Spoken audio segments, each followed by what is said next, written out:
Chapter 39 इस नीरस सोमवार के दौरान डॉक्टर फर्ग्यूसन ने अपने साथियों को उस देश के बारे में हजारों विवरण देकर अपने विचारों को बदल दिया जिसे वे पार कर रहे थे। सतह, जो बिल्कुल समतल थी, ने उनकी प्रगति में कोई बाधा नहीं डाली। डॉक्टर की एकमात्र चिंता जिद्दी उत्तर पूर्वी हवा से उत्पन्न हुई जो लगातार उग्र रूप से बह रही थी और उन्हें टिम्बक्टू के अक्षांश से दूर ले जा रही थी।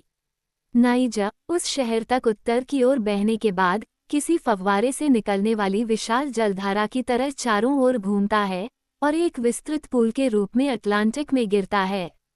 इस तरह से बने कोहनी में देश विविध चरित्र का है, कभी कभी बहुत उपजाऊ और कभी कभी बेहद उजाड़, मकई के खेतों के बाद झाड़ू मकई और बिना खेती वाले मैदानों से ढके हुए विस्तृत स्थान हैं। सभी प्रकार के जलीय पक्षी, पेलिकन, जंगली बत्तख, किंगफिशर और बाकी तालाबों और धाराओं की सीमाओं के आसपास कई झुंडों में मंडराते हुए देखे गए। समय समय पर वहां तोरेगों के शिविर दिखाई देते थे, जहां पुरुष अपने चमड़े के तंबुओं के नीचे शरण लेते थे, जबकि उनकी महिलाएं बाहर घरेलू कामों में व्यस्त रहती थीं, अपने ऊँटों का दूध निकालती थीं और अपने बड़े बड़े पाइप पीती थीं।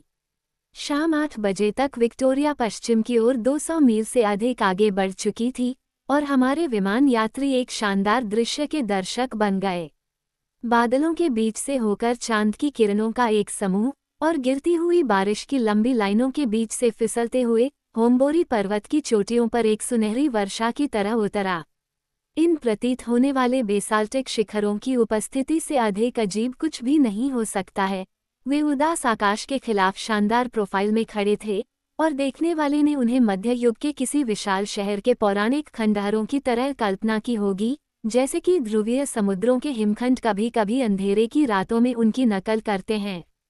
डॉक्टर ने कहा, उडोल्फो के रहस्यों के लिए यह एक सराहनीय परिदृश्य है।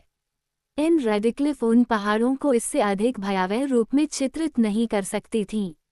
विश्वास, जो ने कहा, मैं शाम को भूतों के इस देश में अकेले टहलना पसंद नहीं करूंगा। अब आप समझ गए, गुरु, अगर यह इतना भारी नहीं होता तो मैं इस पूरे परिदृश्य को स्कॉटलैंड ले जाना चाहता। ये लोच लोमोंड की सीमाओं के लिए ठीक रहेगा और पर्यटक वहां भीड़ में भागेंगे। हमारा गुब्बारा उस छोटे से प्रयोग के लिए पर्याप्त बड़ा नहीं है, लेकिन मुझे लगता है कि हमारी दिशा बदल रही है। वाह, इस जगह के कल्पित बौने और परियां बहुत मददगार हैं। देखो, उन्होंने हमारे लिए एक अच्छी छोटी दक्षिण पूर्वी हवा भेजी है, जो हमें फिर से सही रास्ते पर ले आएगी। वास्तव में, विक्टोरिया एक अधिक उत्तरी मार्ग पर चल रही थी और 20 तारीख की सुबह वह नहरों, धाराओं और झरनों के एक अविभाज्य नेटवर्क से गुजर रही थी, जो कि नाइजर की सहायक नदियों का पूरा जटिल जाल था। इनमें से कई नहरें घास की घनी वृद्धि से ढकी हुई थीं, जो शानदार घास के मैदानों की तरह दिखती थीं।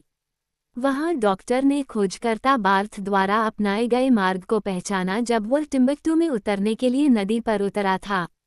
इस बिंदु पर 800 फैदम चौड़ी नाइजर क्रूसिफेरस पौधों और इमली के पेड़ों से भरपूर तटों के बीच बहती थी। फुर्तीले हिरन के झुंड इधर उधर उछलते हुए दिखाई देते थे, उनके घुंघराले सींग लंबी घास के साथ मिल जाते थे, जिसके भीतर मगरमच्छ, आधा छिपा हुआ, चौकस आंखों से उनका इंतजार कर रहा था। जेने से आए माल से लदे ऊँटों और गधों की लंबी कतारें शानदार पेड़ों के नीचे घूम रही थीं। कुछ ही देर में नदी के एक मोड़ पर छोटे छोटे घरों का एक अखाड़ा दिखाई दिया, जिनकी छतों और छतों पर पड़ोसी जिलों से इकट्ठा की गई घास और भूसा भरा हुआ था। वहां कब्रा है, डॉक्टर ने प्रसन्नतापूर्वक कहा। वहां टिम्बक्टू का बंदरगाह है और शहर यहां से 5 मील दूर नहीं है। तो फिर, सर, आप संतुष्ट हैं? जो ने आधा प्रश्न किया। बहुत खुश हूँ, मेरे बेटे। बहुत अच्छा, फिर तो सब कुछ अच्छा ही होगा। वस्तुतः लगभग 2 बजे रेगिस्तान की रानी, रहस्यमय टिम्बक्टू, जो कभी एथेंस और रोम की तरह विद्वानों के विद्यालय और दर्शन शास्त्र के प्रोफेसर हुआ करती थी, हमारे यात्रियों की निगाहों के सामने फैल गई। फर्ग्यूसन ने बार्थ द्वारा स्वयं तैयार किए गए चार्ट पर सूक्ष्मतम विवरणों का अनुसरण किया और वे इसकी पूर्ण सटीकता को पहचानने में सक्षम हुए। शहर एक विशाल त्रिभुजाकार आकृति में बना है जो सफ़ेद रेत के विशाल मैदान पर बना है, जिसका तीव्र कोण उत्तर की ओर है और रेगिस्तान के एक कोने को भेदता है। आसपास लगभग कुछ भी नहीं था, मुश्किल से कुछ घासें, कुछ बौने मिमोसा और छोटी झाड़ियां थीं।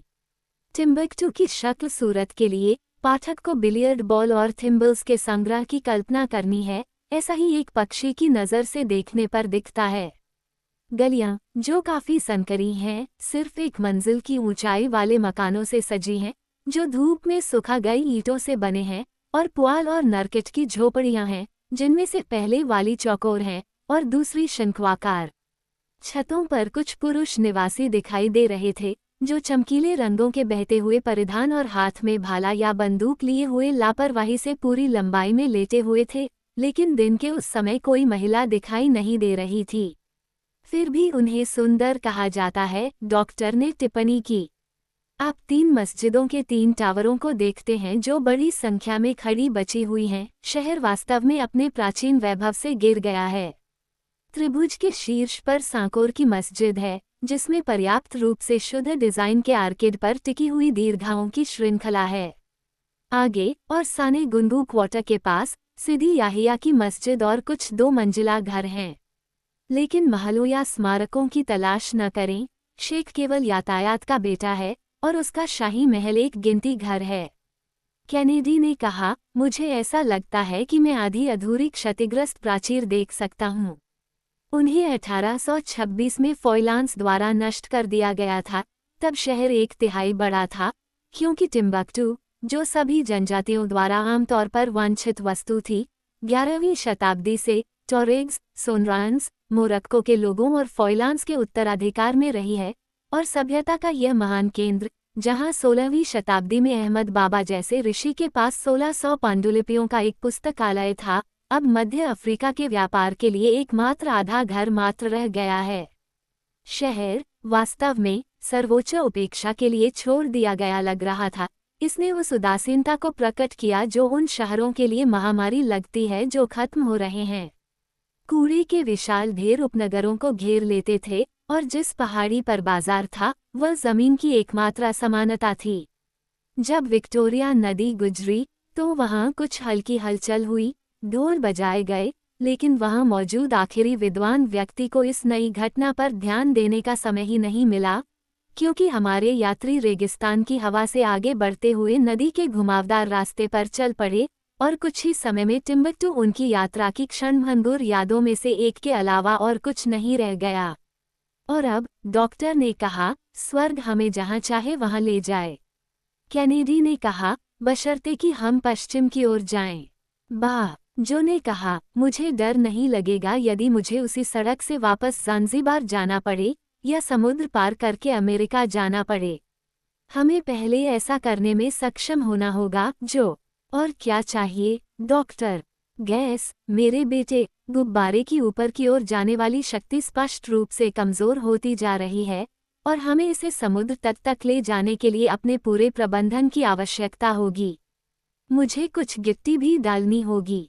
हम बहुत भारी हैं।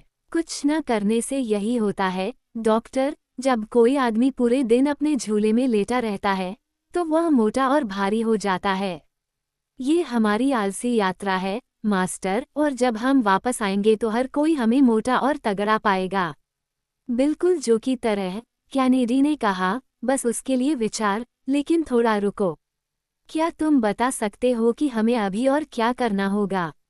हम अभी भी अपनी यात्रा के अंत से बहुत दूर हैं। डॉक्टर, आप अफ्रीकी तट पर कहाँ पहुँचने की उम्मीद करते हैं? मुझे आपको जवाब देना मुश्किल लगेगा, कैनेडी। हम बहुत परिवर्तनशील हवाओं की दया पर हैं, लेकिन मैं खुद को भाग्यशाली समझूंगा अगर हम सिएरा लियोन और पोटेंडिक के बीच इसे पा सकें। उस क्षेत्र में देश का एक विस्तार है जहां हमें दोस्तों से मिलना चाहिए, और उनके हाथ दबाना खुशी की बात होगी, लेकिन क्या हम वांछित दिशा में जा रहे हैं? कुछ भी ठीक नहीं है, डिक, कुछ भी ठीक नहीं है। कंपास की सुई को देखो, हम दक्षिण की ओर बढ़ रहे हैं, और नाइजर को उसके स्रोतों की ओर चढ़ रहे हैं। उन्हें खोजने का यह एक बढ़िया मौका है, जो ने कहा, अगर वे पहले से ही ज्ञात नहीं थे। अब क्या हम इसके लिए दूसरों को नहीं खोज सकते जल्दी से?